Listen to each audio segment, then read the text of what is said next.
एक बार महाराज दशरथ अपने पुत्र राम सहित गंगा स्नान के लिए जा रहे थे। मार्ग में देवर्षि नारद जी से उनकी भेंट हो गई। महाराज दशरथ आदि सभी ने देवर्षि को प्रणाम किया। तदंतर नारद जी ने उनसे कहा, महाराज, अपने पुत्रों तथा सेना आदि के साथ आप कहाँ जा रहे हैं? इस पर बड़े ही विनम्र भाव से राजा दशरथ ने बताया, भगवान, हम सभी गंगा स्नान की अभिलाषा से जा रहे हैं। इस पर मुनि ने उनसे कहा, महाराज, निसंदेह आप बड़े अज्ञानी प्रतीत होते हैं, क्योंकि पतित पावनी भगवती गंगा जिनके चरण कमलों से प्रकट हुई है, वे ही नारायण श्री राम आपके पुत्र रूप में अवतरित होकर आपके साथ में रह रहे हैं। उनके चरणों की सेवा और उनका दर्शन ही दान पुण्य और गंगा स्नान है। फिर हे राजन, आप उनकी सेवा न करके अन्यत्र कहाँ जा रहे हैं? पुत्र भाव से अपने भगवान का ही दर्शन करें। श्री राम के मुख कमल के दर्शन के बाद कौन सा कर्म करना शेष बच जाता है?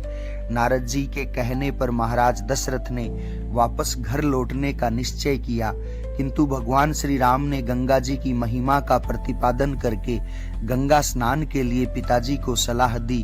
तदनुसार महाराज दशरथ पुनः गंगा स्नान के लिए आगे बढ़े। मार्ग में 3 करोड़ सैनिकों के साथ गुहराज ने उनका मार्ग रोक लिया। गुहराज ने कहा, मेरे मार्ग को छोड़कर यात्रा करें। यदि इसी मार्ग से यात्रा करना हो तो आप अपने पुत्र का मुझे दर्शन कराएं। इस पर दशरथ की सेना का गुह की सेना के साथ घनघोर युद्ध प्रारंभ हो गया।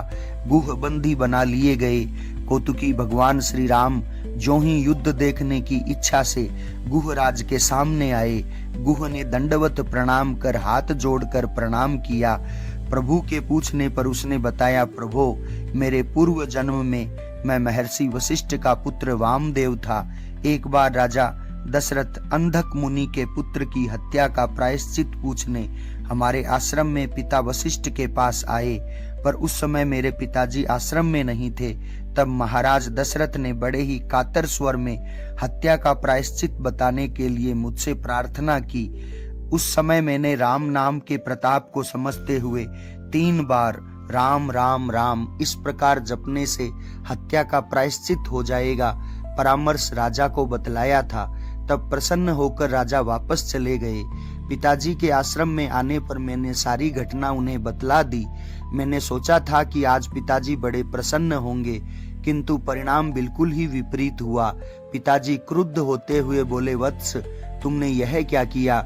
लगता है तुम श्री राम नाम की महिमा को ठीक से नहीं जानते हो।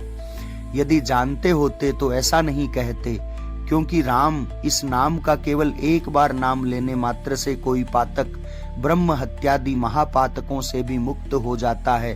फिर 3 बार राम नाम जपने का तुमने राजा को उपदेश क्यों दिया?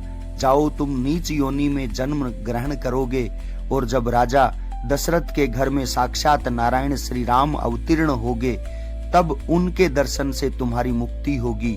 प्रभु, आज मैं करुणा सागर पतित पावन आपका दर्शन पाकर कृतार्थ हुआ। इतना कहकर गुहराज प्रेम विहल हो रोने लगा।